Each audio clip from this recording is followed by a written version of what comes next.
Haru était un mâle bêta pathétique qui s'est réveillé dans un monde fantastique où il forme une équipe comprenant 2 des femmes les plus belles. Mais après la mort de leur chef, Haru est obligé de prendre la tête d'une équipe dont le QI collectif est inférieur à celui d'un grille-pain et d'utiliser ses compétences de rang SS pour les aider à survivre dans les donjons remplis de monstres. Notre histoire commence avec Haru qui se réveille dans l'obscurité totale, sans aucun souvenir d'avant ou de comment il est arrivé là. Soudain, une porte s'ouvre et il sort pour trouver un groupe de personnes aussi confuses que lui, regardant le ciel étoilé. Ils remarquent tous un groupe de gardes à une certaine distance, qui les dirige vers une petite taverne tenue par un gars pas très net qui se présente comme Brie, qui affirme que ce monde est connu sous le nom de Grimbar et les accueille dans cet endroit. Un des gars aux cheveux blancs lui dit de se taire et d'expliquer ce qui se passe avant de passer en mode Call of Duty et de lui lancer des insultes homophobes. Brie riposte immédiatement en sortant une dague et en la mettant à sa gorge, et dit qu'il déteste les hommes arrogants. Même après cela, Renji maintient sa position et attrape la dague avec défi. Brie décide de le laisser partir et leur donne leur badge de stagiaire et un peu d'argent, les laissant se débrouiller seuls contre les monstres. Le jour suivant, Haru a fini par se rassembler avec les joueurs qui n'ont été sélectionnés dans aucune équipe. Ils ont tous fait de Man leur chef et ont décidé de rejoindre différentes guildes. Haru finit par essayer pour la guilde des voleurs et rencontre un total à appeler Barbara, qui l'attrape immédiatement par le cou. Après 7 jours d'entraînement constant et impitoyable, Haru devient un voleur à part entière. Mog le gros finit par devenir un guerrier, Ran un chevalier noir, Yum un chasseur, Shi un mage, et enfin Man qui devient prêtre. 2 jours plus tard, Haru et son groupe poursuivent un gobelin tandis que Ran essaie de l'attaquer, mais est bloqué. Le gobelin riposte et commence à attaquer Ran sans relâche, le repoussant à chaque assaut, forçant Haru à intervenir avec sa propre attaque. Même Haru est vaincu et tombe alors que Ran lui dit de tuer le gobelin. Haru lui dit qu'il va lui enfoncer une épée dans le derrière quand soudain une flèche l'effleure à peine. Elle a été tirée par Yum, qui était en quelque sorte un soldat impérial, tandis que le papa du groupe, Man, leur dit de rester concentrés et de s'en tenir aux armes de courte portée. En entendant cela, le gros nommé Mog essaie d'attaquer le gobelin, mais son épée géante se coince dans un arbre, tandis que le gobelin fait une danse Fortnite, puis l'attaque avant de reculer. Le gobelin se retourne soudain pour apercevoir Shi, la waifu locale, et court vers elle plus vite que mon père ne s'est enfui de moi et l'attaque avant qu'elle ne puisse se défendre avec la magie. Heureusement pour elle, Grand-Papa Man intervient à temps et la sauve d'une attaque du gobelin. Elle commence à pleurer à cause d'une égratignure comme une femme pas si indépendante, mais l'homme la guérit immédiatement avant de donner à tout le monde une motivation en expliquant que c'est une question de vie ou de mort, ce qui remonte le moral de tout le monde et il se prépare faire à combattre. Ran ne peut pas croire que les gobelins soient censés être les monstres les plus faibles dans ce monde, tandis que Haru réalise qu'à ce stade, ils sont encore plus faibles que les monstres les plus faibles et sont obligés de fuir. Le lendemain matin, Haru se réveille à l'aube et est immédiatement embêté par son colocataire, Ran, qui se moque de ses yeux bridés. Ils commencent une discussion politique, mais peu de temps après, ils sont interrompus lorsque Man ouvre la porte et leur dit de descendre car le petit déjeuner est prêt. Haru réalise que c'est son tour de préparer le petit déjeuner aujourd'hui, mais Man lui dit de ne pas s'inquiéter car Haru semble très fatigué après la bagarre d'hier. Ils descendent où Mog, le gros, se goinfre tandis que Yum le regarde avec admiration. Les 6 d'entre eux s'assoient dans la cour pour le petit déjeuner, tandis que Man demande si tout le monde se sent bien avant de dire qu'il devrait retourner dans la forêt une fois de plus.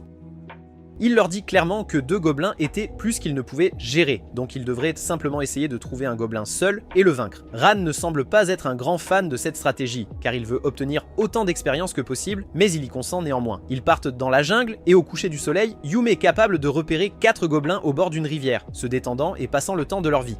Ils pensent à attaquer mais décident de ne pas le faire, même si leurs portefeuilles sont très vides, car il n'y a aucune chance qu'ils puissent affronter 4 gobelins étant donné qu'ils sont tous faibles, alors ils rentrent tous pour la nuit pour essayer à nouveau le lendemain. Cette nuit-là, Haru se réveille la nuit pour aller aux toilettes, mais remarque que Man n'est pas à la maison, alors il sort pour inspecter et l'aperçoit revenir de l'extérieur.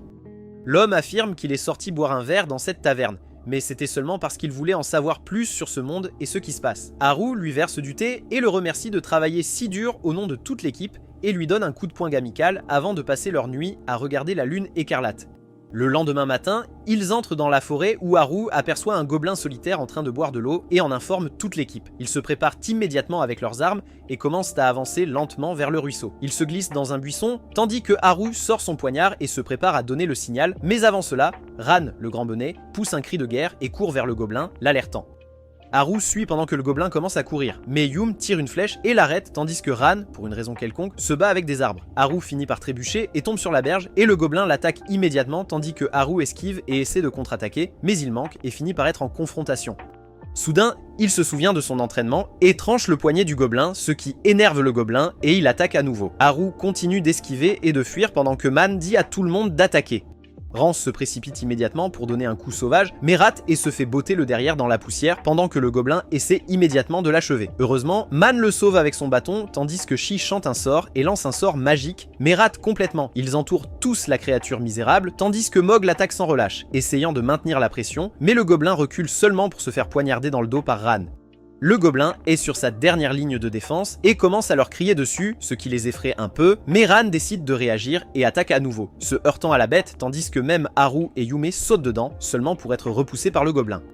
Shu essaie encore une fois, et cette fois-ci, elle frappe le gobelin, mais avant que Haru ne puisse en profiter, le gobelin lance son poignard vers Haru, qui est poignardé à l'épaule et crie de douleur tandis que le gobelin se précipite et se met sur lui, prêt à lui donner le baiser de la mort. Mais au dernier moment, Haru poignarde le gobelin dans le cou, tandis que Ran le repousse, et Mog lui donne le coup fatal à la tête. Tout le monde est encore choqué par ce qui vient de se passer, mais Yume court rapidement vers Haru et l'aide à retirer le poignard pendant que Man le soigne rapidement. Ran commence immédiatement à fouiller le corps du gobelin et trouve une pièce d'argent sur son cou quand soudain le gobelin balaye les jambes de Ran et commence à s'enfuir. Mais Ran le suit, le taillant avant de le poignarder dans le dos. Le gobelin est toujours vivant alors il le poignarde dans la poitrine, tandis que Shi devient étourdi alors que Ran poignarde le gobelin dans la poitrine sans relâche, s'assurant qu'il est mort cette fois. Il tombe au sol et commence à pleurer, tandis que Haru réalise que ses mains tremblent totalement à cause de toute la violence. Après cela, ils finissent par retourner en ville où ils vendent tout ce qu'ils ont trouvé pour de l'argent et se partagent leur part avant de partir chacun de leur côté pour passer l'après-midi. Haru décide d'aller explorer le marché où il voit toutes sortes de personnes et même Ran qui semble triste et mange de la nourriture tandis que les autres profitent de leur soirée à leur manière. Ce soir-là, ils se retrouvent tous au pont et regardent le coucher de soleil ensemble avant de rentrer se coucher car ils doivent travailler de nouveau le lendemain pour se nourrir. Le lendemain matin, Mog le gras est encore en train de se goinfrer tandis que Haru revient des courses et lui donne quelques œufs pour qu'il puisse se muscler, puis part réveiller tout le monde. Rand finit par traiter Yum de plus plate que la terre, ce qui lui vaut une énorme gifle, et la journée continue de s'aggraver quand il commence à pleuvoir alors qu'ils étaient dans la forêt, les forçant à se réfugier sous des tentes. Yume et Haru s'aventurent et trouvent un feu de camp utilisé et découvrent un tas de traces de pas faites par des gobelins. Haru compte au moins 3 paires de traces de pas et décide de battre en retraite pour le moment. Il retourne vers le reste de l'équipe et tous décident de rentrer pour la journée, car il est impossible de combattre quoi que ce soit sous cette pluie, ce qui signifie qu'ils ne gagneront rien aujourd'hui non plus. 3 jours passent pendant lesquels ils ne gagnent littéralement rien à cause de la forte pluie et ils sont si pauvres que Haru ne peut même pas se permettre une paire de sous-vêtements et lave et réutilise la même paire encore et encore. Le jour suivant, il se dirige vers une ville voisine qui est totalement en ruine, mais qui est connue pour être la base des gobelins. Mais la bonne chose est que les gobelins ici ne sont pas très alertes, ce qui en fait une cible facile. Haru sort et trouve un gobelin endormi dans une maison abandonnée et rapporte au gang, et ils partent tous pour la chasse. Ils prennent leur position et Ran s'approche lentement d'un gobelin et le poignarde dans le cou, le réveillant. Le gobelin hurle et essaie de l'attaquer, mais l'homme le frappe rapidement au visage puis à la tête, l'achevant. Ils finissent par obtenir pas mal de butin de ce gobelin, ce qui leur donne un coup de pouce au moral, mais l'homme leur dit qu'il est trop tôt pour célébrer, car ils doivent rentrer en toute sécurité. Après ce jour, cette ville en ruine est devenue leur lieu de prédilection, car ils y trouvaient souvent des gobelins endormis qu'ils tuaient facilement, mais parfois ils devaient se battre au grand jour. Ils ont aussi repéré des groupes de 4 à 5 gobelins, mais combattre ces groupes était hors de question, alors ils les évitaient et continuaient à se concentrer sur les gobelins solitaires qui étaient inexpérimentés. Bientôt, ils ont commencé à accumuler de l'argent et finalement, Haru a eu assez d'argent pour pouvoir acheter un sous-vêtement après quelques négociations difficiles, afin qu'il n'ait plus à se passer de sous-vêtements. Ran et Mog dépensent leur argent en nourriture et en ramènent même un tas à la maison. Mais Man leur dit de ne pas dépenser trop, car s'ils économisent suffisamment, ils peuvent apprendre de nouvelles compétences qui les aideront pendant les combats. Ils sont tous d'accord avec ce sentiment et décident de retourner dormir pour repartir à l'aventure le lendemain. Le lendemain matin, Man et Shi sortent pour chercher les provisions du matin, mais en revenant, Man décide de nourrir des oiseaux et aperçoit Shi qui regarde curieusement. Il lui demande si elle veut essayer, mais même si elle refuse d'abord, elle accepte plus tard et essaie de nourrir l'oiseau. Un des pigeons finit par sauter sur ses mains et elle recule avant de tomber. Heureusement, le grand Man finit par la sauver et elle est charmée. Ce jour-là, ils se dirigent tous vers les ruines pour affronter quelques gobelins et l'un des gobelins se précipite vers Ran pour une confrontation directe. Ran se précipite pour attaquer mais le gobelin esquive facilement le coup. Pendant que Ran était engagé dans un affrontement direct, Haru et Yume se mettent en position avant que Shin ne démontre ses nouvelles compétences appelées coupures d'air qui lui permettent de frapper les ennemis de loin. Profitant de cette distraction, Haru court vers le gobelin et esquive son coup avant de le poignarder dans le dos alors qu'il tombe au sol mort. Yume nettoie ses armes tandis que Ran découvre le butin, mais il s'avère qu'il y a plus de gobelins dans la région. She utilise immédiatement sa nouvelle compétence appelée Entrave de l'ombre et la projette sur l'un des gobelins inattentifs qui se retrouve piégé, tandis que Man le frappe à l'épaule, lui brisant le bras. Et enfin, Ran achève le gobelin d'un coup rapide. Pendant ce temps, Mog est également engagé dans un combat et ils finissent dans un choc d'épée où Mog a l'avantage grâce à sa force.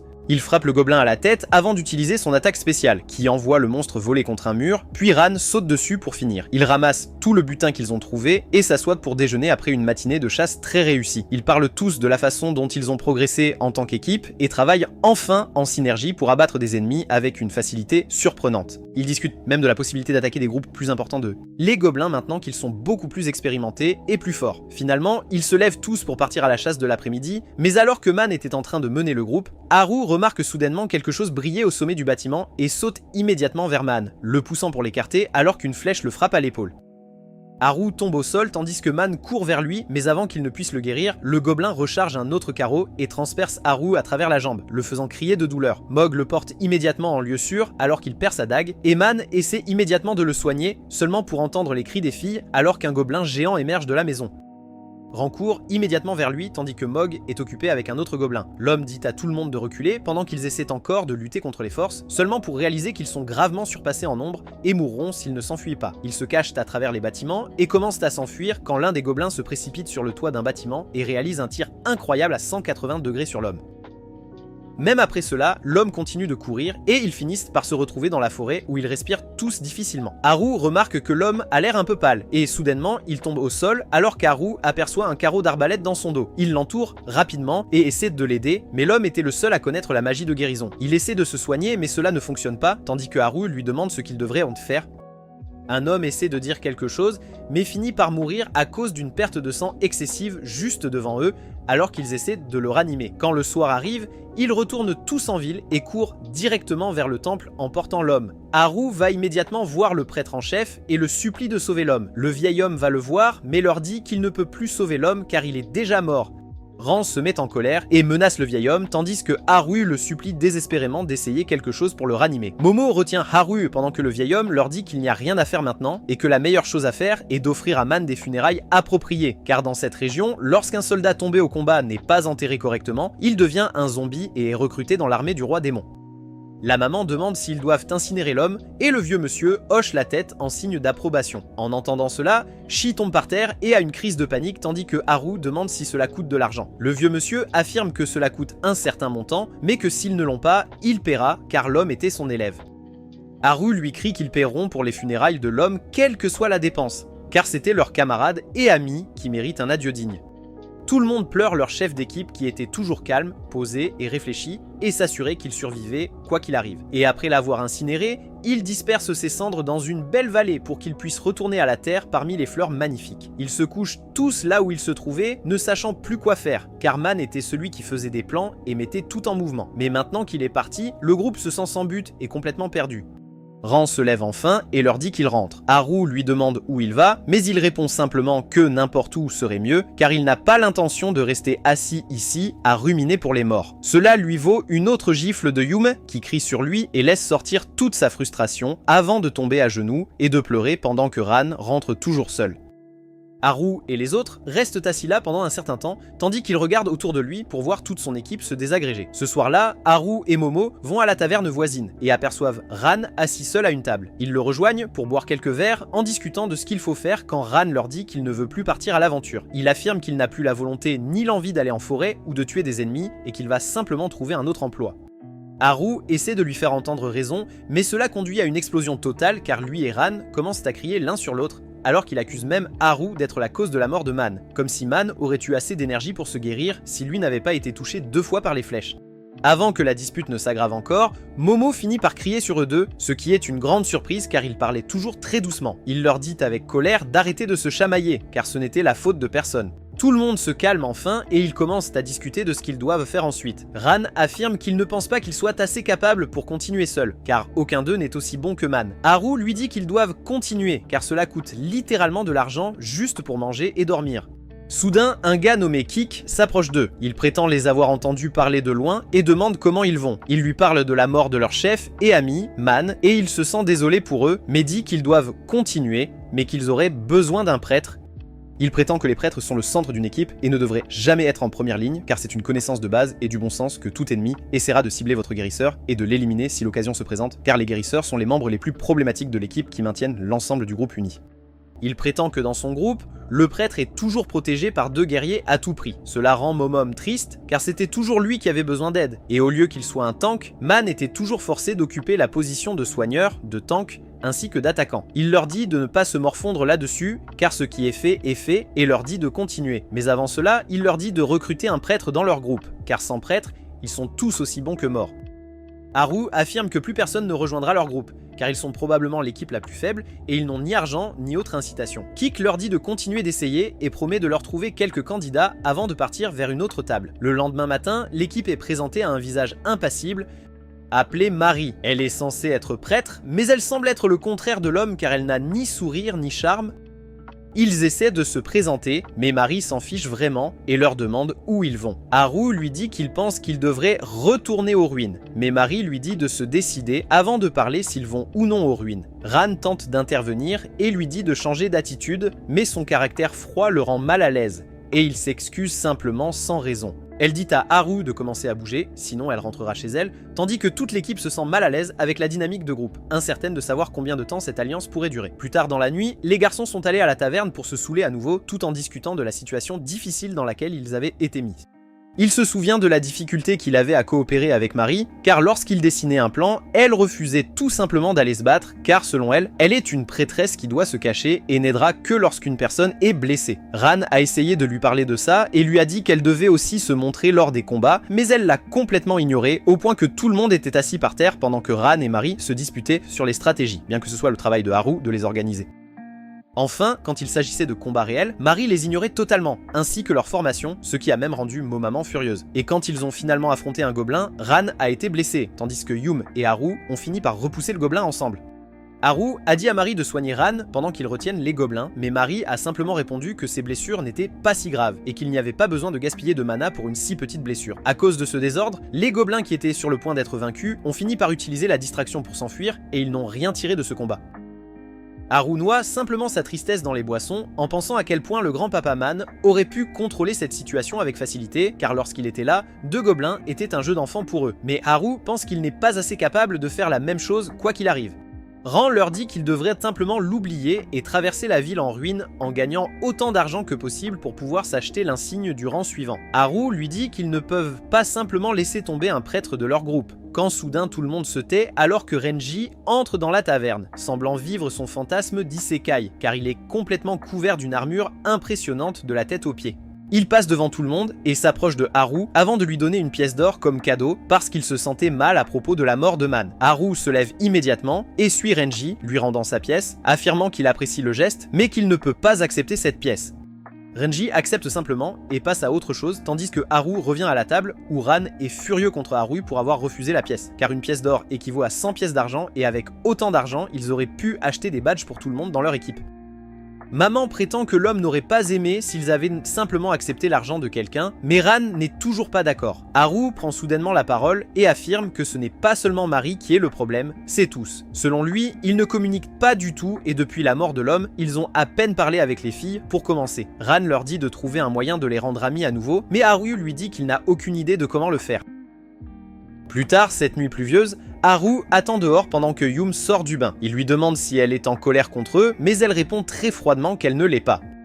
Haru s'excuse auprès d'elle, disant que c'était sa faute et qu'il aurait dû lui demander à elle et à Shi d'abord avant d'inviter Marie à leur fête. Il lui dit qu'il pensait qu'il ne pouvait rien faire sans un prêtre, alors il a probablement pris sa décision trop rapidement. Yume crie soudainement que ce n'est pas à propos de ça, avant de se précipiter vers Haru et commence à pleurer, affirmant qu'elle et Shi ne sont pas doués pour exprimer leurs sentiments et se sentent mises à l'écart depuis la mort de Man. Haru répond que même lui a du mal à exprimer ses sentiments, tandis que Yume lui dit qu'ils étaient amis tous les 6. Ils formaient toujours une équipe, mais depuis la mort de Man, ils ont tous combattu pour eux-mêmes sans se soucier des autres. Tout à coup, Haru réalise qu'il a essayé trop fort de remplir les chaussures de Man, espérant tout faire par lui-même. Mais Man n'était jamais comme ça. Il a toujours fait confiance à son équipe et s'est assuré que tous remplissèrent leur rôle et travaillaient ensemble pour surmonter tous les obstacles possibles. Il s'effondre totalement comme un et commence à pleurer toutes les larmes de son corps, et cette fois Yum commence à le réconforter, le serrant dans ses bras en lui disant que tout ira bien bientôt. Après une longue séance à exprimer leurs sentiments, ils se calment enfin sur la terre, se serrant dans les bras et s'allongeant comme le font normalement les meilleurs amis, et Yum lui dit qu'elle fera de son mieux pour devenir amie avec Marie, et qu'ils vont sûrement se remettre de cela. Alors qu'ils étaient allongés, Shae ouvre sa fenêtre de salle de bain pour laisser échapper un peu de vapeur, quand soudain elle remarque Yum dans une position très compromise, car de son angle, on dirait qu'elle souffle dans la trompette de Haru. Haru est immédiatement troublée et commence à lui dire que ce n'est pas ce qu'il semble être, mais elle s'excuse simplement et se sent gênée avant de fermer la fenêtre. Yum cependant ne s'en soucie pas et dit à Haru qu'elle est une experte en trombone et qu'elle pourrait démontrer ses compétences un jour. Mais Haru lui dit de s'en aller car ses yeux sont sur les cuisses de poulet juteuses de Shae. Le lendemain matin, ils s'assoient tous pour prendre un petit déjeuner en se préparant pour une nouvelle aventure et en discutant ensemble, Yum affirme que même si Marie n'a pas été la plus coopérative, elle pense qu'aucun d'eux n'a essayé de lui tendre la main chaleureuse de l'amitié non plus. Elle leur dit qu'à partir d'aujourd'hui, elle essaiera d'être gentille avec Marie et de se faire son amie. Mog commente qu'il veut être gentil avec elle mais qu'elle n'écoute jamais personne et qu'elle ne soigne jamais personne non plus. Tandis que Ran leur dit qu'il va la faire tomber amoureuse de lui et qu'ainsi elle essaiera d'être plus gentille avec tout le monde. Tout le monde ignore tout simplement cet idiot, tandis qu'Haru leur dit qu'ils doivent y aller doucement car elle ne peut pas soudainement devenir amie avec tout le monde dans leur groupe, et ils sont tous d'accord. Plus tard dans la journée, ils sortent tous pour la rencontrer, et cette fois-ci, ils la saluent tous. Et même si elle les ignore au début, plus tard elle finit par les saluer en retour, et elle les suit. En chemin, Yum tente de lancer une conversation et demande à Marie ce qu'elle a mangé pour le petit déjeuner, et avec toute sa force mentale, Marie répond qu'elle a mangé le matin. Elle essaie de poursuivre la conversation en demandant si elle aime les encas, mais Marie lui dit simplement qu'elle ne grignote jamais et c'est le secret de sa silhouette parfaite. Enfin, ils entrent dans la ville en ruine et se cachent derrière des décombres après avoir repéré un groupe de gobelins devant. Haru élabore un plan et leur dit que Ran et Mog attaqueront en premier, tandis que Haru et Yume prendront le flanc et que Marie et elle-même doivent nous fournir un soutien. Ran et Mog procèdent à l'attaque initiale, surprenant les gobelins, tandis que Yume et Haru attaquent de l'autre côté, les prenant en étau. Le gobelin attaque Haru et il esquive de justesse, tandis que Shae fournit une couverture et Yum vient en soutien. Ils commencent tous deux à attaquer les gobelins et Tamam, tandis qu'à l'autre bout, Mog et Ran se font toucher par leurs adversaires et essaient de battre en retraite. Marie crie immédiatement à Mog et lui dit de rester en avant et de ne pas battre en retraite car il est le guerrier, ce qui énerve Ran qui traite Haru de snob. Ram est attaqué mais il esquive, puis il donne un coup de pied au gobelin avant de se précipiter pour un coup massif, poignardant le gobelin dans le cou. Pendant ce temps, Mog parvient à gagner l'affrontement à l'épée et utilise ensuite sa lourde lame pour écraser complètement son adversaire, remportant le combat. Le dernier gobelin tient toujours bon contre Haru et Yume, brandissant deux épées, rendant leurs attaques difficiles à atteindre, mais elle arrive avec un sort de lien d'ombre et piège le gobelin sur place, donnant à Yum l'opportunité d'attaquer. Mais le gobelin se libère et s'éloigne juste à temps, seulement pour être attaqué par Haru qui glisse entre ses épées et délivre ensuite un énorme coup de poignard dans le dos, tuant immédiatement le gobelin. Ils semblent tous satisfaits de leur coopération, tandis que Marie s'approche de Mog qui a été frappé à la tête et lui demande d'enlever son casque pendant qu'elle examine la blessure. Elle s'excuse lorsqu'il ressent la douleur, puis utilise ses capacités de guérison pour soigner la blessure et arrêter le saignement avant de la nettoyer. Ran lui crie de le soigner aussi, mais elle lui dit qu'il n'a qu'une petite égratignure qui commence déjà à coaguler et que s'il veut vraiment être guéri, il n'a qu'à lécher sa blessure. Haru réalise qu'elle guérira les gens après la bataille lorsque la menace sera éliminée, car de cette façon, elle peut utiliser son mana plus efficacement et comprend enfin ses actions. Il retourne dans une maison abandonnée pour se reposer, et ce faisant, Haru essaie de faire un peu de conversation et demande s'il existe différents types de prêtres. Marie répond qu'elle ne sait rien à ce sujet, mais Haru insiste en disant qu'elle semble avoir une manière bien définie de faire les choses en matière de guérison, alors que Man guérirait n'importe qui immédiatement dès qu'il se blesse.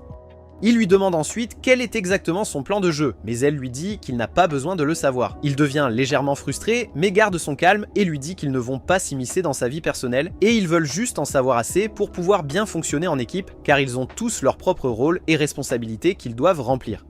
Elle l'interrompt et lui dit que s'il n'aime pas sa façon de travailler, il peut lui dire en face et elle partira immédiatement. Haru essaie de lui dire que ce n'est pas comme ça, mais elle l'interrompt et lui demande quel est son problème alors. Il pense qu'il vaut mieux laisser les choses comme elles sont pour la journée et il rentre le soir. Lorsque la nuit tombe, Haru, accompagné de tout le monde y compris les filles, visite la taverne et Ran leur dit de se calmer, car c'est la première fois qu'ils se retrouvent dans un endroit comme celui-ci. Tout en discutant, ils remarquent Marie entrant dans le pub et même après les avoir vus, elle continue simplement son chemin seule. Ran devient frustré par son comportement et pour être honnête, qui ne le serait pas. Mais Shay affirme que même s'ils n'ont pas essayé de l'appeler maintenant, ils ne peuvent pas entièrement lui reprocher. Ran prétend qu'ils n'ont pas à être prévenants envers elle sans raison, et Yumi rétorque que même les parents de Ran ne doivent pas l'aimer, ce qui entraîne à nouveau une dispute jusqu'à ce qu'il voit un jeune chevalier s'approcher pour parler à Mari. Ran le reconnaît comme Shin, qui appartient au célèbre clan Pardo, et tous commencent à se demander pourquoi il pourrait parler à Mari. Ce soir-là, Haru est assis seul près du feu de camp, pensant à Big Daddy, tout en étant pessimiste à propos de ses propres forces. Quand l'illusion de Man apparaît à ses côtés et lui dit qu'il peut le faire, il répond qu'il ne peut pas le faire car aucune des filles ne l'appelle papa, mais Man lui dit qu'il peut le faire. Et tout comme il est apparu, il disparaît, laissant Haru seul alors qu'il est complètement défoncé. Le lendemain matin, ils descendent à nouveau vers les ruines où Mog et Haru se livrent à un combat en tête à tête, mais Haru frappe son adversaire avant de regarder Mog, réalisant qu'il doit combattre prudemment car il n'a pas de casque, ce qui signifie qu'il mourra d'un seul coup à la tête, et contrairement à un voleur, il ne peut même pas attaquer quelqu'un par derrière. Il grimpe rapidement derrière le gobelin, tandis que Mog le repousse, donnant à Haru l'occasion de le frapper au poignet, ce qui déroute la bête, tandis que Mog fait tomber le gobelin du pont. Il se rend compte que jusqu'à présent, il n'avait jamais réfléchi à leur style de combat, ni même observé aucun de ses coéquipiers combattre auparavant, ce qui pourrait être la raison pour laquelle il n'était pas capable de faire des plans comme Man. En marchant dans une allée, Haru dit à Mog qu'il devrait acheter un casque, même si c'est juste un bon marché, et s'il n'a pas d'argent, il contribuera aussi. Mog lui dit qu'il ne devrait pas contribuer à acheter quelque chose qu'il n'utilisera même pas, mais Haru répond qu'un casque aidera Mog à combattre plus librement, ce qui distraira les gobelins des autres membres de l'équipe, leur donnant une ouverture pour attaquer. Mari écoute attentivement cette conversation, tandis que Yume affirme que c'est une excellente idée et qu'elle veut également contribuer, ce qui amène même Shi à vouloir participer pour obtenir un bon casque pour Mog. Un peu plus loin, Ran leur parle des gobelins dans la région, et Haru est forcé de se battre avec l'un d'eux, tandis qu'un gobelin caché essaie d'attaquer Mari. Mais Ran vient à sa défense et donne un coup de pied à la bête avant de la poignarder à mort. Il crie à Mari d'arrêter de rester à un endroit et de devenir une cible facile, mais sans dire un mot, elle balance son bâton et frappe un autre gobelin. Haru se rend compte que même Mari a appris des compétences d'attaque avec son bâton, mais elle n'est pas comme Haru qui va en première ligne, elle est cependant déterminée à protéger Shi lorsque le danger survient. Ils rentrent tous le soir, et alors que Mari était sur le point de partir de son côté, Haru l'arrête et lui demande si elle veut sortir dîner avec eux, car ils ont eu une journée plutôt réussie. Mari décline respectueusement, mais cette fois, elle leur dit au revoir avant de partir. Ran l'appelle encore une fois une sale garce, mais Yum affirme qu'elle a trouvé Mari plus gentille que d'habitude aujourd'hui. Et lentement mais sûrement, elle s'habitue aussi à eux. Haru est d'accord avec ce sentiment, et pour mieux la connaître, il décide de rencontrer et de parler avec Shin du célèbre clan appelé Orion, et demande aux autres membres de l'accompagner. Ce soir-là, ils vont tous au pub et finissent par rencontrer Shin, qui s'assoit avec eux à leur table. Haru soulève la question de Mari, ce qui semble surprendre Shin, mais il leur dit que son coéquipier Hayashi est plus susceptible de leur donner une meilleure réponse, car il était auparavant membre de son équipe. Hayashi s'assoit et leur dit qu'ils étaient aussi un groupe de 6 joueurs comme celui de Haru, et qu'ils étaient assez bons en termes de synergie et de coordination dès le début. Il affirme que dans les 10 jours, ils ont pu avoir assez d'argent pour s'acheter au rang suivant, et ils ont continué à devenir de plus en plus forts, affrontant chaque jour de plus en plus d'ennemis. Le cœur de leur groupe était Mari elle-même, qui était très joyeuse et enjouée. Elle ne laissait jamais personne de côté et était toujours prête à aider, au point que si quelqu'un se faisait même une petite égratignure, elle les soignait immédiatement. Même après être devenue prêtresse, elle n'hésitait pas à aller au front et à défendre ses coéquipiers, et on pouvait dire qu'elle valait à elle seule 3 joueurs. Selon lui, ils devenaient de plus en plus forts au point de devenir arrogants. Ils ont commencé à s'aventurer de plus en plus profondément dans les donjons, et un jour malheureux, ils sont entrés dans un repère très profond pour combattre les monstres plus puissants, et là, ils ont rencontré un énorme monstre blanc qui avait déjà tué plusieurs joueurs. Ils auraient dû courir, mais tout le monde dans leur équipe pensait qu'ils pouvaient y faire face. Et ce fut leur plus grosse erreur. Il a été assommé par le monstre, et quand il a repris connaissance, il a vu 2 de ses coéquipiers morts au sol, tandis que le guerrier de leur équipe essayait tout ce qu'il pouvait pour repousser le monstre. Il a crié à Mari de les soigner, mais elle n'a pas bougé et se contentait de s'accrocher au corps de l'un de ses coéquipiers, avant de se retourner avec des larmes dans les yeux et de crier qu'elle n'a plus de mana pour la magie. Le guerrier de leur équipe était complètement couvert de blessures, et il n'y avait rien que lui ou Mari puisse faire pour l'aider. D'une manière ou d'une autre, il s'est relevé alors que le monstre attaquait le guerrier et l'a envoyé valser, grièvement blessé. Le guerrier se relève d'une manière ou d'une autre avec l'aide de Mari et Hayashi et leur dit de quitter cet endroit immédiatement avant de leur donner son plaque d'identité. Hayashi réalise ce qui doit être fait et attrape les plaques d'identité des membres restants de l'équipe avant de traîner Mari en arrière alors que le guerrier décide de donner sa vie pour sauver ses 2 chers amis. La dernière chose qu'ils ont vue était le monstre attaquant leur ami et après cela tout était flou dans leur mémoire. Après cela, ils ont fini par rejoindre le clan de Shin, mais Mari est partie assez rapidement car c'était trop douloureux pour elle de rester au même endroit que Hayashi, car cela lui rappelait constamment les personnes qu'elle avait perdues. Depuis ce temps, elle passe continuellement d'un groupe à l'autre et ne reste jamais trop longtemps dans un groupe, car elle a peur de créer des liens et de s'attacher aux gens. Il se lève ensuite de son siège, s'incline avant de leur demander de prendre soin d'elle et s'en va. Shin leur dit qu'il peut comprendre la douleur de perdre quelqu'un, car lui aussi a perdu d'innombrables camarades auparavant, et leur dit de chérir leur amitié, car ils ne réaliseront sa valeur qu'une fois qu'elle sera partie. Sur le chemin du retour chez eux, Ran commence à se plaindre que ce n'est pas parce que Shi a eu un passé difficile qu'ils doivent être particulièrement gentils avec elle. Selon lui, chacun d'entre eux a eu un passé difficile, et si Shi n'est pas prête à faire des efforts pour aller de l'avant et se faire des amis, alors il n'est pas intéressé non plus.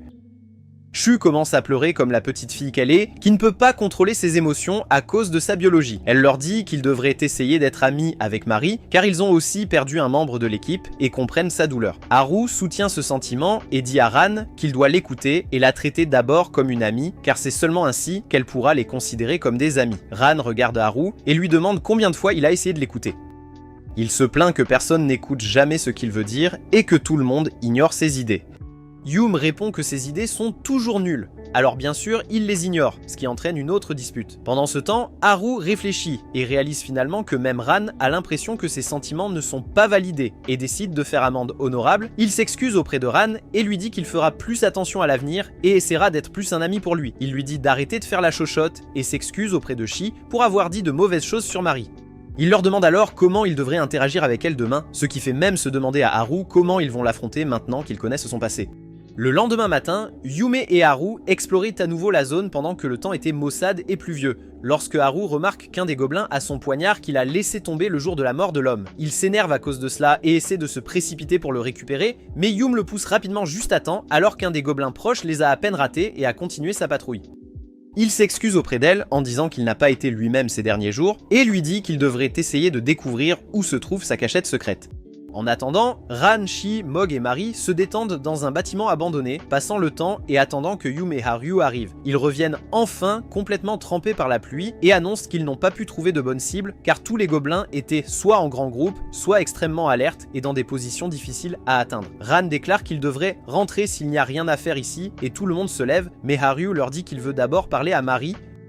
Elle semble être surprise par cela, mais elle lui fait face courageusement, lui demandant ce qu'il veut, et lui dit que s'il veut qu'elle quitte la fête, il n'a pas besoin de tourner autour du pot, et peut lui dire directement, et elle partira immédiatement. Haru réalise qu'ils ont tous agi de manière étrange depuis qu'ils ont entendu l'histoire de Mari, et elle a dû le remarquer et penser qu'il voulait la mettre à la porte. Haru lui promet qu'ils ne veulent pas qu'elle parte et commence à parler. Il lui dit qu'avant elle, ils avaient un prêtre appelé Man, qui était aussi leur chef.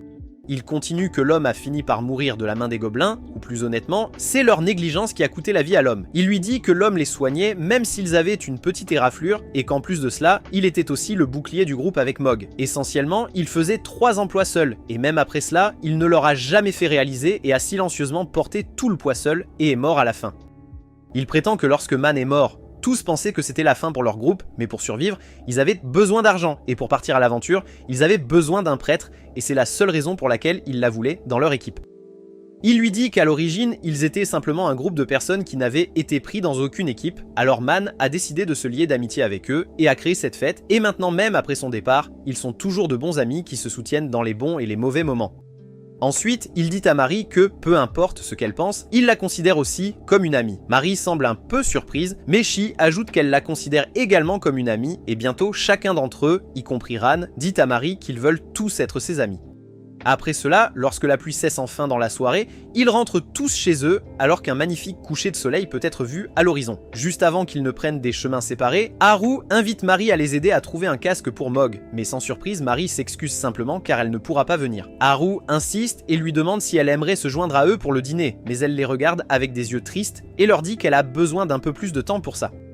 Ensuite, elle leur dit au revoir et s'enfuit, tandis que le reste du groupe part à la recherche d'un casque pour Mog au marché. Ils ont pu trouver un casque adéquat et sont rentrés pour la journée. Après cela, combattre des gobelins est devenu un peu plus facile, car Mog pouvait charger les ennemis sans aucune crainte, et chaque jour, ils commencent à reprendre leur rythme. Maintenant, leur travail d'équipe devient suffisamment bon pour qu'ils puissent abattre un groupe de 4 gobelins sans trop de problèmes, et parallèlement, chaque jour, ils se rapprochent de plus en plus de Mari qui, lentement mais sûrement, s'ouvre à eux. Ils ont commencé à se rendre dans ces ruines chaque jour pour chasser les gobelins et bientôt, tout le monde les a connus sous le nom de Goblin Slayers, et chaque fois qu'ils allaient au pub, certains d'entre eux, jour après jour, ils ont continué leur attaque contre les gobelins, et bientôt, ils n'ont eu aucun mal à abattre tous les gobelins qui se mettaient en travers de leur chemin, tout en améliorant leur équipement avec l'argent qu'ils pouvaient obtenir. Bientôt, ils ont même pu reconnaître un gobelin d'un autre, et finalement, ils ont pu inviter Mary à dîner avec eux, et pendant que tout le monde riait, Mary avait toujours l'air sombre, et Haru a réalisé qu'il ne l'avait jamais vu sourire auparavant. Ils ont vite pu investir dans de meilleures armures, et ont même appris de nouvelles compétences comme celle de Haru qui étouffe ses pas pour s'approcher discrètement des ennemis, suivi par la magie de l'ombre de Shi qui endort tout ennemi pour une courte durée. Ran a pu acquérir la capacité de faire un pas en arrière pour rapidement créer une distance entre lui et l'ennemi, puis sa capacité de pousser qui lui permettait de se lancer très rapidement avec une attaque de coup de poignard, surprenant souvent les ennemis. Pendant ce temps, Mog a investi dans la compétence Cri de guerre, qui paralyse les ennemis pendant un court instant, ce qui suffit à Yum avec sa précision accrue pour s'en occuper. D'un autre côté, Mary a toujours été à quelques niveaux au-dessus d'eux, donc elle n'avait pas vraiment besoin d'investir dans quoi que ce soit. Pendant ce temps, Haru a appris une nouvelle capacité qui lui permet parfois de voir le chemin que doit prendre sa lame pour tuer l'ennemi en un seul coup. Ce soir-là, ils rentrent tous pour passer une bonne nuit de sommeil, car ils ont décidé de finir enfin les gobelins restants des ruines, devenus beaucoup plus puissants qu'avant, et croient qu'ils peuvent tous les éliminer en un seul coup et enfin venger la mort de Man. Le lendemain matin, ils se réunissent tous prêts pour le raid et ont une dernière discussion de groupe où ils mettent tous leurs mains ensemble et Haru fait un discours sur combien il aimait le personnel de Big Daddy Man et promet qu'aujourd'hui est le jour où ils vengeront la mort de leur coéquipier. Haru affirme que la dernière fois qu'ils sont entrés dans cette zone particulière, Man a été emmené loin d'eux et il ne pourrait jamais décrire la quantité de douleur qu'il a ressentie et leur dit qu'il ne veut plus jamais ressentir cela. Donc l'objectif principal est de rester en sécurité et de sortir de cette situation vivant. Mary, quant à elle, s'ouvre enfin en disant qu'elle a laissé ses amis mourir dans un donjon auparavant, mais elle veillera à ce qu'aucun d'eux ne meure ici cette fois-ci. Les gobelins semblent passer une journée assez tranquille car certains patrouillent et surveillent, tandis que d'autres dorment, jouent aux cartes et certains jouent même aux échecs sans avoir aucune idée que leur journée ennuyeuse est sur le point de devenir très bientôt la plus pleine d'action. Yum commence à se faufiler d'abord derrière un gobelin, tandis que de l'autre côté, Ran et Haru se mettent en position près de l'escalier pour attaquer. Pendant ce temps, Mog, Mary et Shi sont tous cachés à l'intérieur des ruines en attendant que l'embuscade ait lieu. Yum décide de sortir, vise et touche un des gobelins armés d'une arbalète au cou, le tuant immédiatement et avant que l'autre gobelin ne réalise ce qui se passe, Haru se précipite sur lui et le poignarde dans le dos. Cela alerte le chef du gobelin qui jouait aux échecs, tandis que le gobelin attaque Haru alors qu'il esquive et essaie de bloquer les attaques du mieux qu'il peut, mais Ran arrive à la rescousse et tranche la gorge du gobelin. Mog par contre défonce la porte, alertant tous les gobelins qui se préparent et commencent à réveiller leurs troupes, tandis que les héros commencent à nettoyer systématiquement un bâtiment lorsqu'ils aperçoivent deux gobelins descendant l'escalier, mais Mog les attaque immédiatement, écrasant l'un d'eux contre le mur tandis que l'autre saute par-dessus. Heureusement, Shi est là pour couvrir et frappe avec son explosion d'ombre qui l'assomme pendant un moment, et tandis qu'il commence à tomber au sol, Ran utilise son épée pour le trancher en plein air, tuant le gobelin, tandis que Mog porte un coup puissant à l'autre, le tuant également. Haru et les autres se dirigent immédiatement vers le dernier étage pour ne pas laisser aux gobelins le temps de se rassembler, mais un groupe de gobelins armés d'arbalètes est prêt et commence à tirer sur eux, les forçant à se mettre à couvert. Le videur gobelin qui travaille probablement dans un club s'approche et brise la table derrière laquelle Mog se cachait, le laissant à découvert avant de brandir sa massue et de projeter Mog contre le mur. Ran se lance immédiatement en avant et commence à s'occuper des gobelins plus petits à la place, laissant le grand pour Mog, tandis que Yum commence à tirer des flèches sur leur général. Le général est bien plus dur que les gobelins ordinaires et brise simplement les flèches en deux avant de se précipiter vers eux avec un coup. Ils esquivent l'attaque au début, mais le général repousse Haru avec une autre attaque qui est bloquée, tandis que Yum se précipite sur lui par derrière, le distrayant et l'obligeant à se défendre. Profitant de cela, ils parviennent à trancher la taille du gobelin, tandis que Mog mène une véritable guerre frontale avec un videur, échangeant des coups continus, tandis que Ran fait de son mieux pour tenir tête aux deux gobelins qui le repoussent. Il utilise immédiatement sa capacité de pas en arrière pour créer de la distance en espérant pendant qu'il crie à Haru de l'aider, mais Haru répond qu'il est un peu occupé avec son propre gobelin qui essaie de lancer deux attaques rapides avant d'être repoussé par Yum. Elle se met enfin en position et incante un sort avant de lancer sa magie de l'ombre sur le videur, l'endormant immédiatement et offrant à Mog l'opportunité unique de le finir une fois pour toutes. Mais il finit par s'étouffer au dernier moment lorsqu'un des gobelins bloque son attaque avec une pierre tandis qu'un autre gifle le videur pour le réveiller. Haru réalise qu'il peut aussi comprendre la magie, ce qui pose problème alors que la situation commence à changer. Le général finit par poignarder Yume à l'épaule, ce qui met Ran en colère. Il essaie d'attaquer, mais est bloqué par un gobelin. Haru se précipite immédiatement à sa défense et attaque le général, mais se fait bloquer et repousser alors que le général commence à attaquer sans relâche, réalisant qu'il perd encore plus de terrain et que si cela continue, il finira par recevoir un coup mortel. Heureusement, Mari arrive juste à temps et échange sa position avec Haru. Lorsque le général essaie d'attaquer Mari, elle bloque simplement son coup avant de lui donner un petit coup sur la tête avec son bâton, offrant à Haru l'occasion de se précipiter avec son attaque. Il commence à poignarder le général dans la poitrine. Le général est un vrai dur à cuire et est toujours vivant et actif, donc Haru essaie de le poignarder dans le cœur. Mais le monstre utilise ses mains pour bloquer l'attaque et le frappe avec le dos de sa lance, le repoussant. Il essaie de se relever encore une fois, tandis que Mari utilise rapidement sa capacité de guérison sur Yume, mais au moment où ils tournent leur attention vers le général, il s'échappe déjà. Ran et Mog se battent toujours avec leurs adversaires, et peu importe à quel point Mog est résistant, il se fait bien malmener par le videur et commence à se sentir étourdi. Mais il ne recule pas et continue à donner assez d'espace au reste de l'équipe pour se battre. Shu essaie de lancer une autre explosion d'ombre sur le videur, mais il esquive avant de frapper à nouveau Mog avec sa massue. Mog tombe au sol, mais Mari utilise immédiatement sa magie de guérison sur lui, tandis que Yume se remet dans la mêlée et tout le monde s'active. Shi décide de prendre les choses en main et court devant, chantant son sort et tire une autre explosion d'ombre sur le videur par derrière. Et cette fois, elle touche juste avant que deux gobelins ne la plaquent au sol. Le videur est assommé pendant une seconde, ce qui a suffi à Mog pour porter un coup décisif, brisant le sol en dessous. Voyant cela, les deux autres gobelins commencent à s'enfuir, mais Ran utilise sa capacité de sprint et en poignarde un dans le dos, le tuant. Heureusement, elle n'est pas blessée et même Ran reconnaît son courage, alors qu'ils se regroupent tous et décident de suivre les gobelins restants pour en finir une bonne fois pour toutes. Ils montent tous jusqu'au dernier étage, où ils trouvent le général assis sur sa chaise, à peine vivant alors que le sang coule de ses blessures et qu'il respire lourdement, incapable de bouger. Ran s'approche de lui et place son épée à son cou, mais avant qu'il ne puisse le tuer, ils entendent un bruit de sifflement et se retournent pour voir que Mari a été touchée par une flèche tirée par l'un des gobelins qui se cachait en haut des poutres. Mari tombe au sol alors que Shi essaie de la rattraper, et le général se relève pour poursuivre Haru, mais Yume lui tranche les jambes, tandis qu'Haru reçoit une flèche dans le bras pour protéger Mari. Ran essaie de finir le général, mais son armure le protège et il repousse Ran, mais Mog arrive à point nommé et porte un coup puissant au gobelin, le tuant. Ran essaie de trouver un moyen d'attraper le gobelin à l'arbalète, tandis que Haru semble être terrifié. Heureusement, Mari semble encore parler et lui dit de soigner sa blessure. Le gobelin court à l'extérieur de la fenêtre et vise à tuer quiconque le poursuit, mais Haru utilise son cerveau de 1000 de quotient intellectuel et jette d'abord sa cape, ce qui fait tirer le gobelin, puis il court dehors, se précipitant vers le gobelin, qui jette son arbalète et sort le poignard qu'il a volé à Haru. Ils s'affrontent alors que le gobelin saute par-dessus et atterrit derrière, mais Haru suit immédiatement et avec un combo cool, il donne un coup de pied au gobelin qui tombe au sol tandis que le poignard chute de ses mains laides. Haru se met sur lui pour le tuer, mais le gobelin renverse la situation et alors qu'il roule sur le toit, il prend le dessus sur Haru, s'asseyant sur lui et l'étranglant, mais Haru parvient à attraper son autre poignard et le poignarde dans le cou, le tuant juste au moment où Yume arrive pour aider.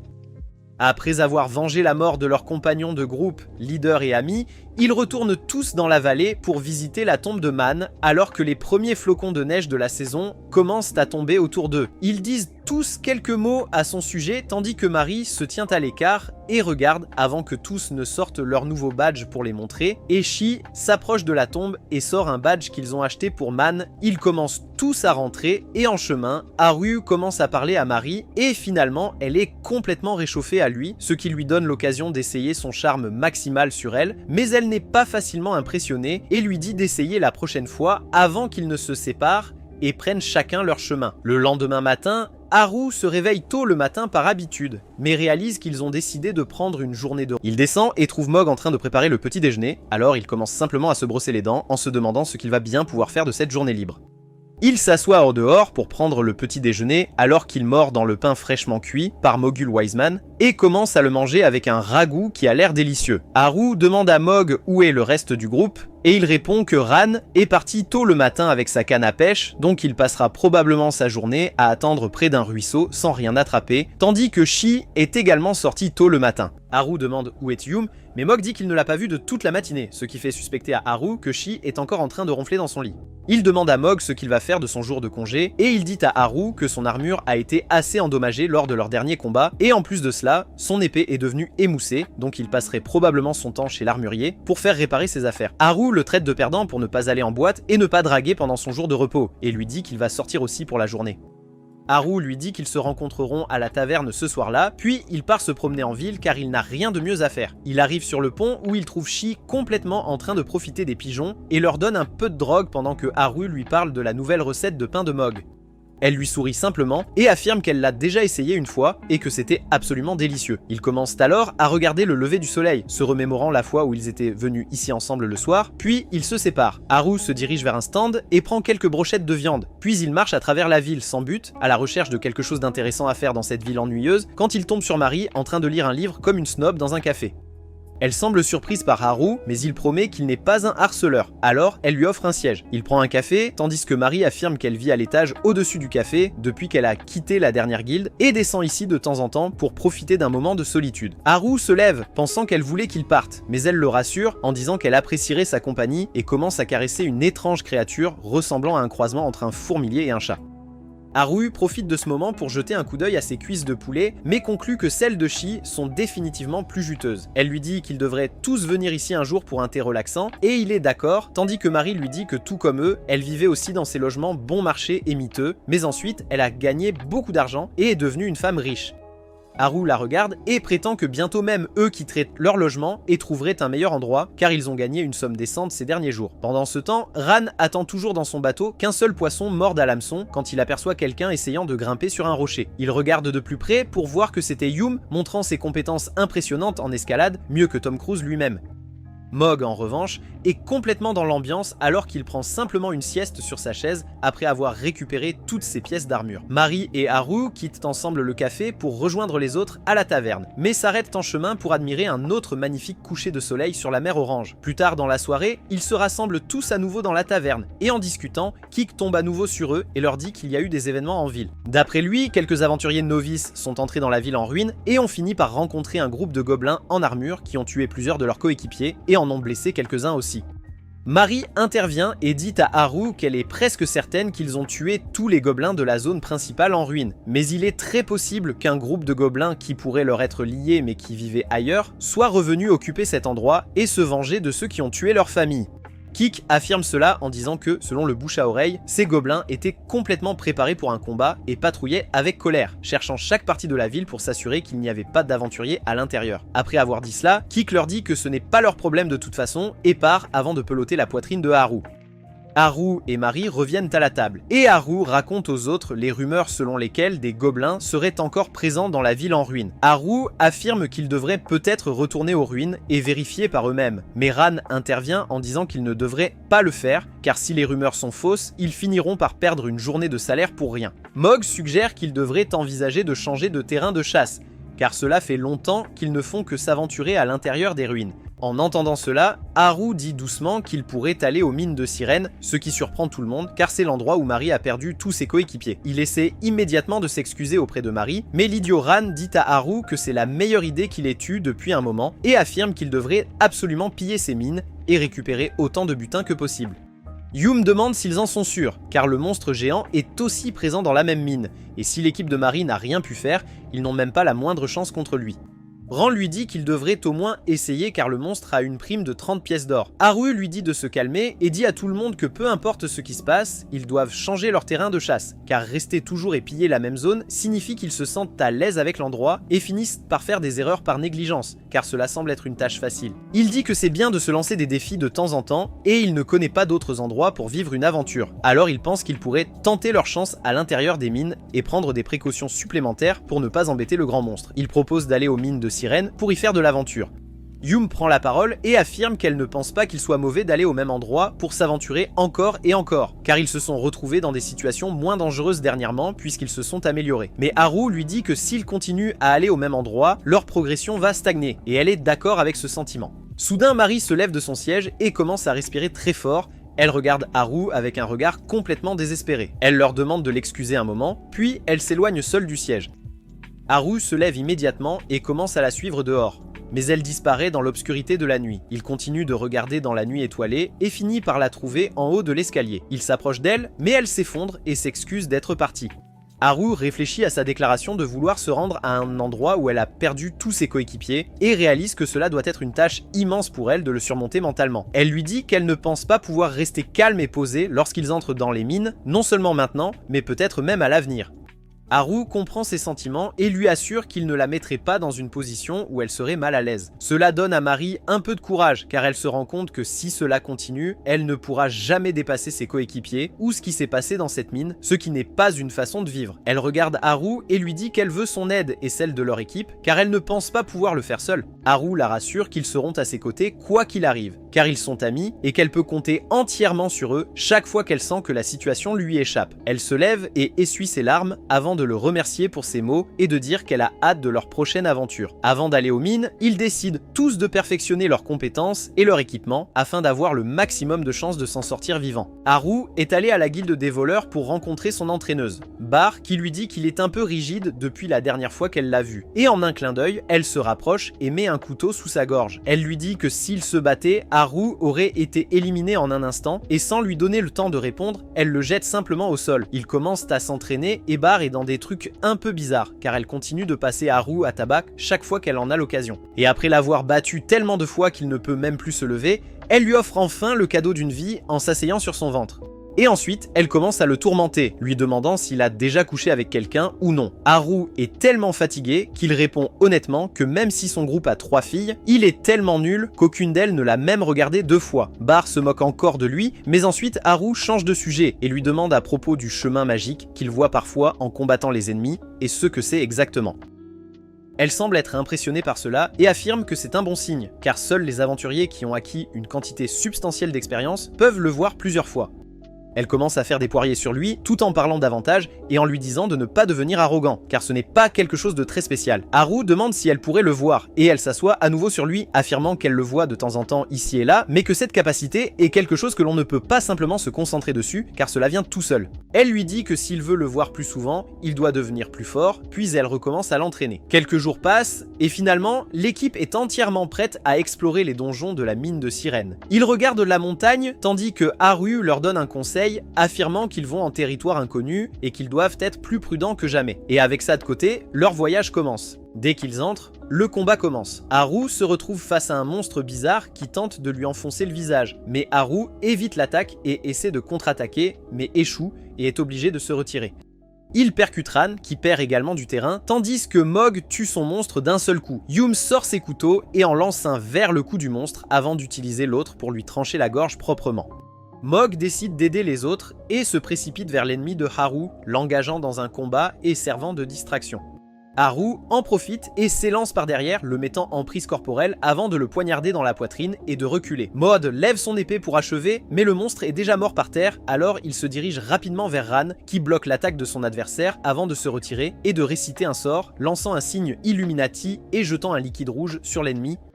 Cette nouvelle compétence de Ran effraie l'ennemi et le rend indécis, ce qui les conduit à faire des erreurs. Le monstre se précipite vers Ran et commence à l'attaquer sans relâche, mais tout ce qu'il peut faire, c'est reculer encore et encore, perdant rapidement du terrain. Haru lui demande s'il a besoin d'aide, mais Ran refuse et lui dit de s'occuper de ses affaires. Il trouve enfin une ouverture et tranche le poignet du monstre avant de sauter dans les airs et de donner le coup de grâce.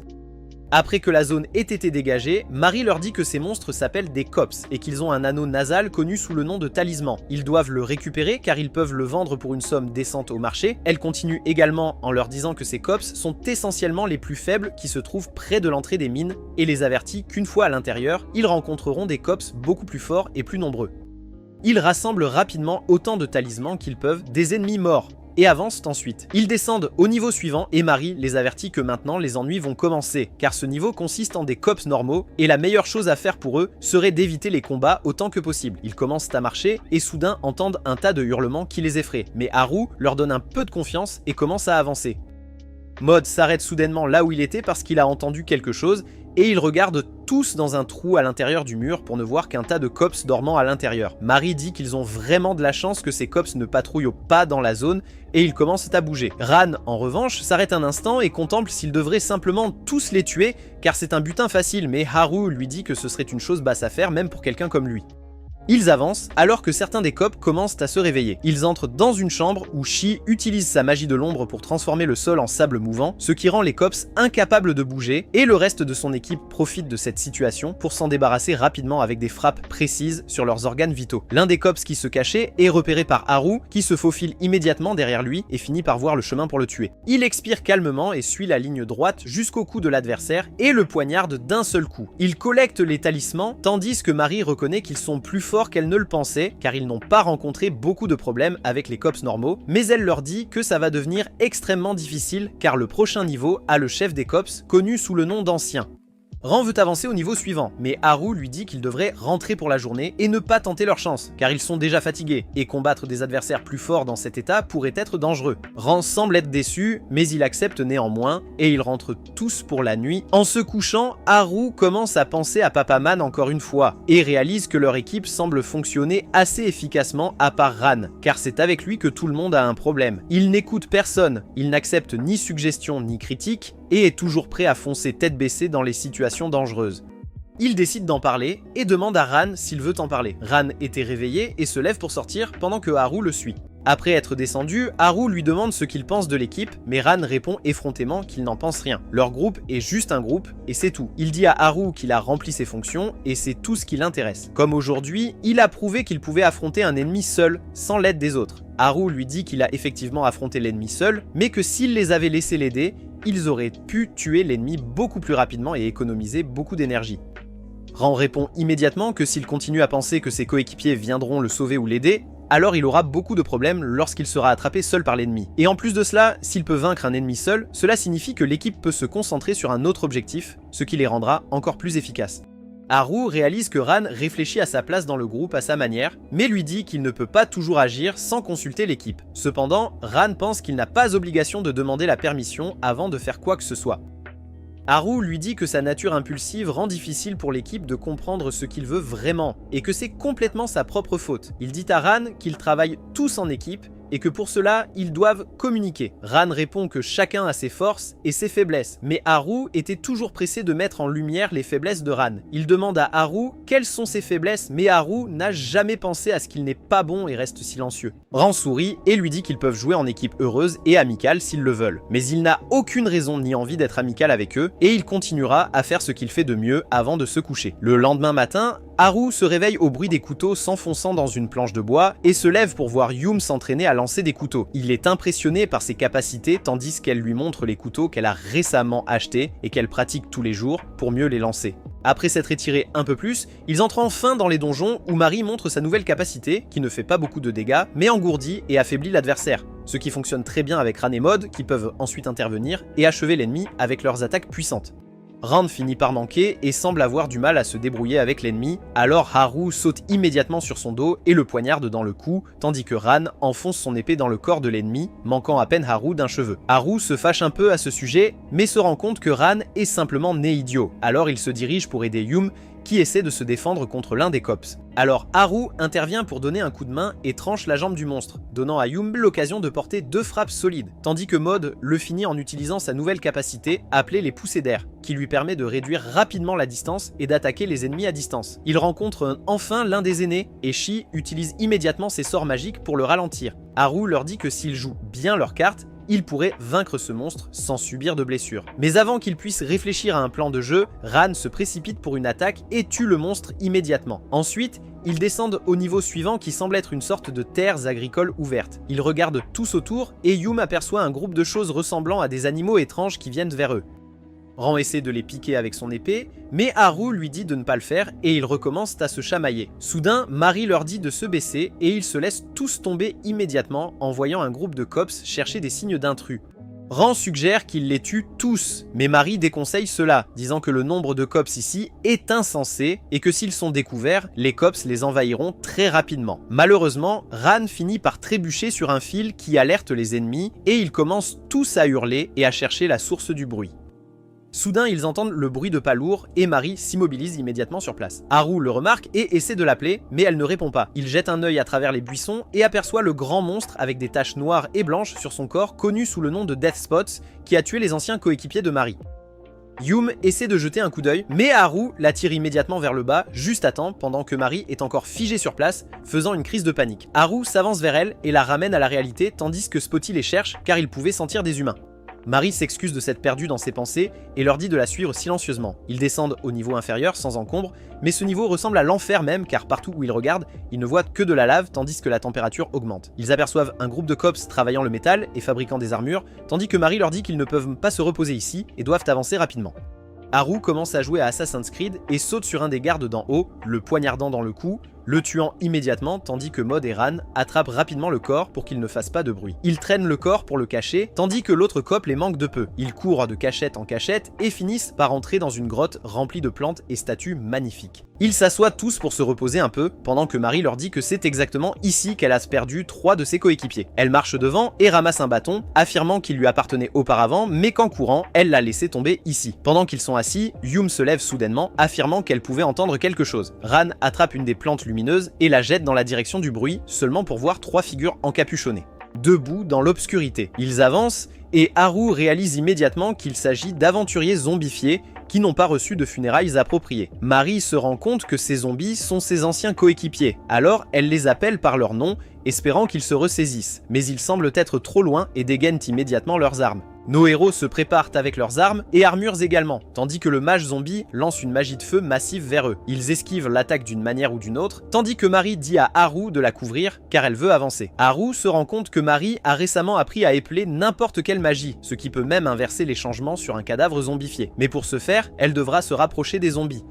Elle commence à marcher vers eux sans crainte, tandis que Haru se rend compte qu'ils doivent agir. Il dit alors à Mog de s'occuper du guerrier et à Ran de s'occuper du voleur, avec Shi comme soutien, tandis que lui et Yum vont passer derrière Mari. Mog et Ran attaquent leurs adversaires, tandis que Haru se retrouve face à face avec le mage zombie, qui esquive son attaque et utilise immédiatement un sort de mur de feu pour bloquer leur vue. Ran est repoussé par le voleur, alors Shi utilise sa magie de l'ombre et lie l'ennemi, donnant à Ran la chance d'attaquer. Mais à leur surprise, le voleur parvient à bloquer ses coups et continue à se battre, même après avoir été immobilisé.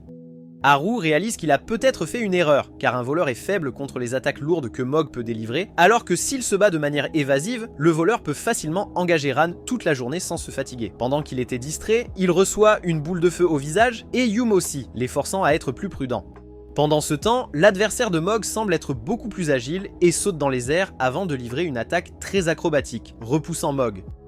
Shu utilise immédiatement sa magie de sommeil et la projette sur le zombie guerrier, mais cela n'a aucun effet sur lui. Pendant ce temps, Ran lui crie dessus pour obtenir du soutien car le voleur ne resterait pas en place. Haru se rend compte qu'il doit agir, alors il commence à courir le long du mur de feu, seulement pour apercevoir Mari qui traverse le feu vers le mage. Haru la suit à l'intérieur et la voit se préparer à utiliser sa magie d'annulation, alors il attaque immédiatement la magicienne, la forçant à reculer et donnant à Mari l'occasion d'inverser la malédiction qui transforme le zombie en un véritable être humain pendant une seconde, avant de se transformer en poussière alors qu'elle la serre dans ses bras. Après cela, Haru demande à Yum d'aider Mog pendant qu'il ira vers Ran pour régler ce problème. Il court vers le voleur et, conjointement avec les attaques de Ran, il essaie de frapper le zombie mais le manque. Haru décide de foncer et commence à se battre contre le voleur zombifié, mais leur niveau de compétence semble être identique. Cependant, il réalise qu'à long terme, le zombie finira par le surpasser en combat. Il fait un signe vers Ran et attaque immédiatement dans un déluge de coups pendant que Ran profite de cette distraction pour trancher les jambes du zombie, le faisant tomber, tandis que Mari se précipite rapidement et utilise sa magie pour inverser de nouveau la malédiction. Après cela, Ran se précipite vers le guerrier et commence à l'attaquer avec Yum et Mog, ce qui laisse une ouverture à Haru qui l'attrape par derrière, tandis que Mog découpe ses bras, donnant à Mari l'occasion de lever la malédiction sur son dernier coéquipier également. Ils s'assoient enfin pour se détendre un peu et discuter quand soudain une énorme explosion se fait entendre et Spotty, le gigantesque cop, entre dans la grotte et commence à marcher vers eux, rappelant à Mari quelques sérieux souvenirs du Vietnam. Haru dit à tout le monde de courir mais Ran lui dit de se sauver alors que le monstre brandit son énorme épée vers lui, mais Haru l'évite de justesse en effectuant une manœuvre glissante. Spotty attrape son épée et se précipite vers lui à nouveau, essayant de le couper, mais Haru se déplace de côté et court à l'opposé. Il dit à tout le monde de s'échapper rapidement tandis que Spotty émerge des décombres et pousse un grand hurlement, alertant tous les autres cops dans la région qui arrivent en courant avec des épées et des lances pour bloquer leur chemin. Haru dit à Mog d'utiliser son cri de guerre contre eux, ce qui les rend confus, et ils restent immobiles tandis que le groupe s'échappe vers la sortie. Haru demande à Mog d'utiliser à nouveau la compétence, mais il n'a pas assez de mana, et à cause de cela, Shi est capturé par l'un des cops qui essaie d'attaquer, mais Ran se précipite pour une attaque et le fait fuir. Haru dit à Ran d'être l'arrière-garde, alors Ran repousse les cops et commence à courir derrière ses coéquipiers. Mari et Haru font le saut suivi de Mog qui prend Shi et saute. Et enfin, Ran, accompagné de l'épée de Mog, fait le saut avec succès et atterrit sur le pont en bois. Haru leur dit de bouger leurs fesses rapidement car les cops augmentent en nombre, tandis que Yume essaie de les retenir avec son arc et ses flèches, mais il est impossible de tous les arrêter. Soudainement, ils entendent un bruit fort et trouvent Spotty qui les suit en essayant de briser la structure sur laquelle ils se tiennent. Il finit par la déchirer et Haru commence à tomber mais essaie de courir sur les poutres qui tombent pour tenter de rejoindre son groupe quand il rate le dernier saut et commence à chuter. Heureusement, Ran arrive à la rescousse et attrape son bras alors que Haru est suspendu au-dessus du vide. Ran lui dit de grimper rapidement, et alors qu'il escalade, les ennemis commencent à leur tirer des flèches pendant que Spotty sort un bouclier géant et le lance vers eux. Haru atteint la sécurité, mais avant que Ran ne puisse le rejoindre, il commence à tomber. Haru est incapable d'attraper son bras alors qu'il tombe en bas dans les décombres au milieu des ennemis. Ran crie d'en bas et dit à Horyu de s'enfuir car il est maintenant le chef et doit s'assurer que l'équipe est en sécurité. Haru essaie de discuter mais se fait tirer dessus et est forcé de fuir. Il grimpe jusqu'à la ferme et informe l'équipe de ce qui s'est passé avant de dire à Mari de les sortir d'ici avant qu'ils ne meurent tous. Ils se cachent immédiatement derrière les murs lorsque l'ennemi commence à tirer et ils se préparent tous à bouger. Pendant ce temps, en bas, Ran prend une profonde respiration et crie à Spotty, affirmant qu'il sera celui qui vaincra le monstre de la mine seul. Son moment de gloire est de courte durée cependant, car les ennemis recommencent à le bombarder de flèches, le forçant à se cacher. Les cops essaient de grimper sur les décombres, mais Ran ne se laisse pas faire et commence à lancer des morceaux de débris pour les empêcher de gagner du terrain. Il parvient à s'échapper au niveau supérieur et se dirige maladroitement vers les terres agricoles avant de tomber au sol. La créature étrange ressemblant à un cochon l'entoure et il décide d'utiliser cela à son avantage en se cachant parmi elles, retrouvant son calme. Il utilise sa magie noire pour invoquer une créature démoniaque afin de demander son avis, mais c'est totalement inutile car la créature démoniaque veut juste que tout le monde meure, y compris Ran. Pendant ce temps, le reste du groupe se regroupe tandis que Mari soigne Haru et il élabore un plan pour retrouver Ran d'une manière ou d'une autre et atteindre le sommet sans perdre personne dans leur groupe. Ils commencent tous à entrer lentement dans la ferme pendant qu'un des cops s'approche des monstres de cochons, forçant Ran à le poignarder dans la poitrine. L'arme tombée du cop alerte les autres qui sonnent immédiatement les cloches et alarmant tout le monde pour la recherche. Haru et les autres entendent aussi cela et d'en haut, ils voient Dran essayant de se sortir de cette situation. Il se cache dans le placard, reprenant son souffle tandis que les ennemis cherchent à proximité. Soudainement, Spatty finit par casser le placard et le repère avant d'essayer de frapper Ran à mort. Il survit d'une manière ou d'une autre et utilise sa capacité de coup en traître pour esquiver l'attaque de Spatty avant de s'éloigner en boitant. Spatty le suit et aurait tué Ran, mais Yum utilise son arc et tire sur Spatty dans l'œil tandis que Haru court vers lui et l'attrape. Les autres cabs attaquent Mari et les autres, mais elle est assez forte pour se défendre tandis que Mog commence à ravager tout le monde autour de lui. Elle décide enfin d'utiliser sa magie offensive et crée une série d'explosions, tuant plusieurs cabs à la fois tandis que Mari soigne Ran alors que Yum crie que ses flèches sont terminées. Haru lui dit de reculer et avance, tuant deux des bêtes loups avant de se retrouver dos à dos avec Ran à nouveau, tandis que ses coéquipiers tuent d'autres monstres pour leur permettre de courir en sécurité. Ils profitent du chaos et parviennent à s'échapper vers le niveau supérieur où tout le monde reprend son souffle et Mari soigne les blessures de Ran. Ils commencent tous à sortir de cet enfer, heureux d'avoir même survécu lorsque, à leur horreur absolue, Spatty grimpe le long de la paroi du ravin et tente de les attaquer à nouveau. Mog se précipite pour attaquer, mais Spatty brise son épée et le jette de côté, tandis que même la magie de Xi ne peut rien faire. Haru décide qu'il doit maintenant agir, alors il se précipite seul et esquive l'attaque de Spatty avant de lui attraper le cou et de le repousser dans le ravin avec lui. Mari essaie de l'aider, mais Ran comprend la situation et emmène tout le monde avec lui. Haru se réveille de sa chute et se rend compte que son poignet est cassé, et le temps qu'il le pense, Spatty se réveille aussi. Haru ne sait plus quoi faire et accepte presque sa défaite quand le chemin s'ouvre et qu'il donne tout ce qu'il a. Il suit le chemin avec son épée et poignarde l'œil du monstre avant de trancher son épée en deux, ce qui empale Spatty dans la poitrine et il meurt sur le coup. Haru regarde autour de lui avec surprise, mais il devient si faible qu'il tombe au sol inconscient. Lorsqu'il se réveille, il se retrouve dans son lit avec Mari assise à côté de lui. Elle pousse un cri de joie en le voyant enfin se réveiller, puis il descend pour découvrir qu'ils ont tous pu s'échapper en toute sécurité, et après cela, ils sont revenus pour trouver Haru allongé à côté d'un Spatty mort. Cette nuit-là, ils fêtent à la taverne, tandis que même Renji félicite Haru pour ses compétences et s'excuse de lui avoir offert une pièce d'or quand Man est mort.